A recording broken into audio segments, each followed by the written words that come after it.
देखिए, जो लोग 2025 में यूपीएससी सीएससी में अपेयर होना चाहते हैं, मतलब 2025 का आईएएस का एग्जाम देना चाहते हैं, उनके लिए एक टाइम टेबल कैसा होना चाहिए।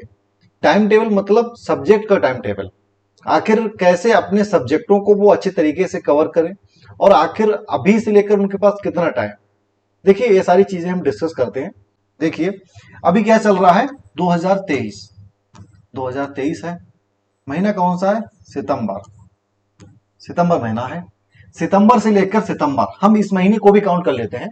मान लीजिए आप अभी से तैयारी शुरू करते हैं, तो सितंबर से लेकर सितंबर आ जाएगा क्या आपका 2024। कितने मंथ हो गए, 12 मंथ, मतलब 12 महीने आपके पास हो गए। सही है। फिर 2024 में सितंबर आपका हो गया कंप्लीट। फिर क्या आता है, अक्टूबर, नवंबर, दिसंबर, जनवरी, फरवरी, मार्च, अप्रैल। कितने महीने हो गए, 7 महीने। फिर 7 मंथ हो जाते हैं आपके पास 2025 तक। 2025 तक 7 और 12 कितने होते हैं, 19। मतलब आपके पास 19 महीने हैं। देखिए, आपका एग्जाम अप्रैल तक मैंने इसलिए काउंट किया है 2025 का, क्योंकि हो सकता है 2025 में आपका मई में एग्जाम हो, या हो सकता है जून में एग्जाम हो। तो इसलिए आपके पास 19 महीने हैं। अब इस 19 महीने में किस टाइप से प्रिपरेशन करेंगे, आखिर सब्जेक्टों को कैसे डिवाइड करेंगे, क्या इसके लिए एक सही वे होगा, ये सारी चीजें हम समझ लेते हैं। देखिए, अगर आपको एक अच्छा नॉलेज है सिलेबस का, एग्जाम पैटर्न का, और एग्जाम के बारे में और भी इंपॉर्टेंट चीजें हैं उनके बारे में अच्छा नॉलेज है, तो ये प्लस पॉइंट आपका है। बाकी मैं मान के चल रहा हूं कि आपके पास अभी नॉलेज नहीं है, आप बिल्कुल जीरो से शुरू कर रहे हैं। देखिए, जहां पर जीरो से शुरू करते हैं ना, तो बहुत सारी चीजें आपके पास ऐसी मतलब होनी चाहिए जिससे एक अच्छा वे मिले, आपको एक अच्छा रास्ता मिले, जिससे आपकी तैयारी क्या हो, बहुत अच्छी तरीके से हो पाए। 19 महीने को हम डिवाइड करेंगे। अब 19 महीने में आपको ऐसा नहीं करना कि एक महीने हमें टोटल साइंस पढ़ना है, एक महीने हमें ज्योग्राफी पढ़ना है, एक महीने पॉलिटी पढ़नी है। नहीं, ऐसा नहीं करना, और ना ही आप ऐसा कर पाएंगे। ऐसा करना बहुत मुश्किल काम है, और थोड़ा मतलब वो बेकार भी रहेगा। आपका फर्स्ट मंथ जो होगा, पहला महीना होगा, उसमें सबसे पहले आपको क्या समझना है, नंबर एक, नंबर दो। नंबर एक क्या है, पहले महीने में कि आपको अपना सिलेबस को बहुत अच्छी तरीके से समझना है। देखिए, चाहे आप इंग्लिश में तैयारी करें या हिंदी में, सिलेबस को डाउनलोड कर लें, वेबसाइट से मिल जाता है, यूपीएससी की वेबसाइट है एक, गूगल पे सर्च करेंगे, और नहीं तो मार्केट में भी मिल जाता है सिलेबस को। अगर आप डाउनलोड कर लेते हैं, प्रिंट करा लीजिए, और जो भी आपका एक अपना रूम है जहां पर आप स्टडी करते हैं, वहां पर उसको दीवार पर लगा लीजिए। आपको सिलेबस को बहुत अच्छी तरीके से समझना है। आप ऐसे समझिए कि सिलेबस क्या है आपका, एक वो है कि आपको कैसे तैयारी करनी है, किन किन टॉपिकों को समझना है। जब भी नाम आए कि आपको इकोनॉमिक्स पढ़ना है, तो आपको पता होना चाहिए कि प्रीलिम्स में कितने पॉइंट हैं इकोनॉमिक्स में। अगर ऐसी तैयारी आपकी रहेगी तो बहुत अच्छा रहेगा। तो सिलेबस आपका एक बेस होता है कि आपके पास बेस क्या है एग्जाम का। सिलेबस बेस मान लीजिए। सिलेबस समझ में आ जाए उसी समय, जैसे आज सिलेबस पढ़ रहे हैं, समझ रहे हैं, उसी समय आपको क्या करना है, पिछले 5 साल के प्रीवियस ईयर के क्वेश्चन पेपर उनको लेके आना है, उनको भी अपने पास रखना है। पहले तो क्वेश्चन पेपर को देखने हैं 5 साल के, और सिलेबस को देखना है। फिर उसके बाद उन क्वेश्चन पेपर में अलग अलग सब्जेक्ट के क्वेश्चनों को नोट करना है। ऐसा लिखना जैसे कि 2015, तो 2015 में अलग अलग कॉलम बनाइए कि हमारा पहला कॉलम है हिस्ट्री के क्वेश्चन का, दूसरा कॉलम है पॉलिटी के, जियोग्राफी के, इन्वायरमेंट का, इकोनॉमिक्स का, साइंस एंड टेक्नोलॉजी का, और भी एक मिक्सचर बना लीजिए जिसमें सारा सब्जेक्ट का मिक्स रहता है, जैसे कि एग्रीकल्चर आ गया, सोशोलॉजी आ गया, तो इस टाइप से बना लीजिए। तो फिर उसका एक एनालिसिस कीजिए कि आखिर पॉलिटी के क्वेश्चन कैसे पूछे जाते हैं, और उनमें क्या क्या पूछा जाता है। तो जब आप ऐसा कर लेते हैं तो आपको समझ में आ जाएगा कि आखिर मुझे पढ़ना क्या है। एक महीना आपका आराम से चला जाएगा इस चीज में, एक महीना आराम से जाएगा। देखिए, जुनून है, अच्छी बात है, लेकिन जुनून को बरकरार जब तक आप रखोगे, बस तो ज्यादा अच्छी बात है। ऐसा नहीं आपको लगे नहीं मुझे सिलेबस कुछ नहीं समझ रहा, मुझे बता दो बुक, मैं पहले महीने में सारी बुकें पढ़ लेता हूं, उसके बाद मुझे जरूरत ही नहीं पड़ेगी पढ़ने की। तो देखिए, ऐसा नहीं हो पाएगा। ऐसा केवल सोचने में अच्छा लगता है, और जुनून है, पढ़ेंगे आप, लेकिन केवल पढ़ना मायने नहीं रखता है।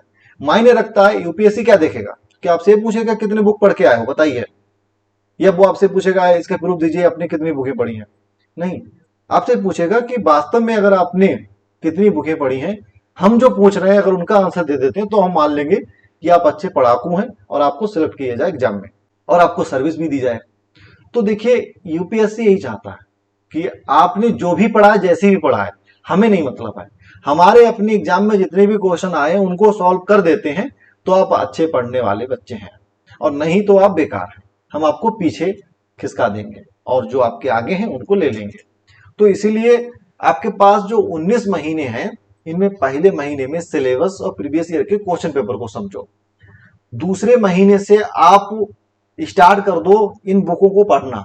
लेकिन पहले महीने में आप कहोगे सिलेबस को क्या 1-2 दिन में, 3 दिन में, 4 दिन में समझ लेंगे, अच्छी बात है, समझ लोगे। अगर आपको ऐसा लगता है कि बहुत अच्छी तरीके से मुझे 10 दिन में ही रिवीजन हो गया सिलेबस का, मैंने प्रीवियस ईयर के क्वेश्चन पेपर को बहुत अच्छी तरीके से समझ लिया है कि क्वेश्चन का स्टैंडर्ड क्या है, क्वेश्चन कैसे टाइप के होते हैं, तो अच्छी बात है। तो आप फर्स्ट मंथ से ही अपनी बुकें पढ़ना स्टार्ट करते हैं।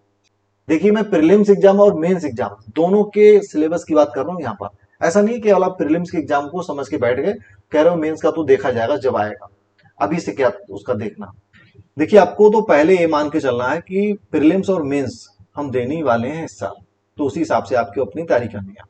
लेकिन प्रीलिम्स के लिए थोड़ा सा अलग फोकस रखना, थोड़ा सा ज्यादा फोकस रखना है।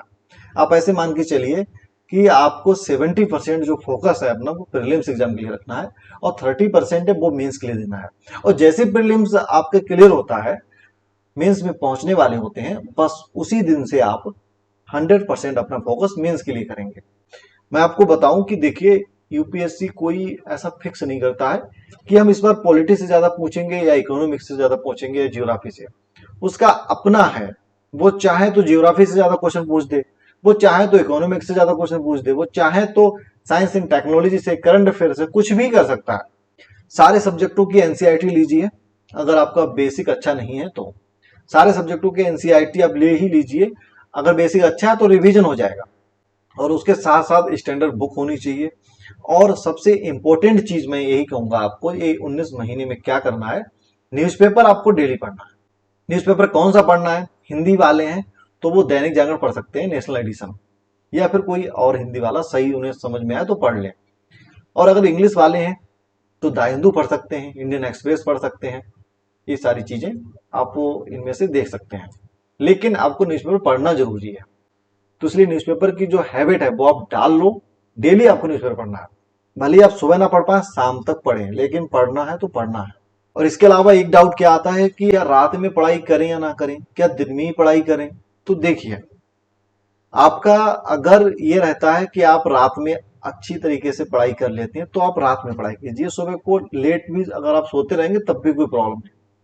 लेकिन अगर आपके पास का ऐसा एनवायरनमेंट है कि आप जहां पे आपको रात को पढ़ने को सही से नहीं मिल पाता है, सुबह उठ के पढ़ने को सही रहता है, तो आप रात में जल्दी सो जाए, सुबह को उठें। ये आप अपनी तरफ से देख लीजिए। पहली बार एग्जाम दीजिएगा, सही तैयारी होगी, जरूर सक्सेस होंगे। और अगर असफलता मिलती है तो यकीन मानना, अगर आप असफलता को अच्छी तरीके से समझते हैं, अपने फेलियर को अच्छी तरीके से एनालिसिस करते हैं, तो आपको पता चलेगा कि आखिर आपके फेल होने की वजह क्या थी। एक आपके पास नोटिस आ जाता है, जब आप फेल होते हैं ना तो एक नोटिस होता है कि आपने इन इन जगह पर मेहनत नहीं की। देखिए अगर आप उसको नेगेटिव वे में देखते हैं कि यार मैं फेल हो गया, इसमें मैं कुछ नहीं कर सकता, यार मैं तो उसके लायक हूं ही नहीं, तो कुछ नहीं कर पाएंगे। लेकिन अगर आप उसको पॉजिटिव वे में देखते हैं तो एक एनालिसिस कीजिए कि आखिर फेल होने की वजह क्या थी, उस वजह को खत्म कर दीजिए, पास तो आप हैं ही हैं। तो बस इतना ही मैं कहना चाहूंगा, बाकी आप अपनी तैयारी करें।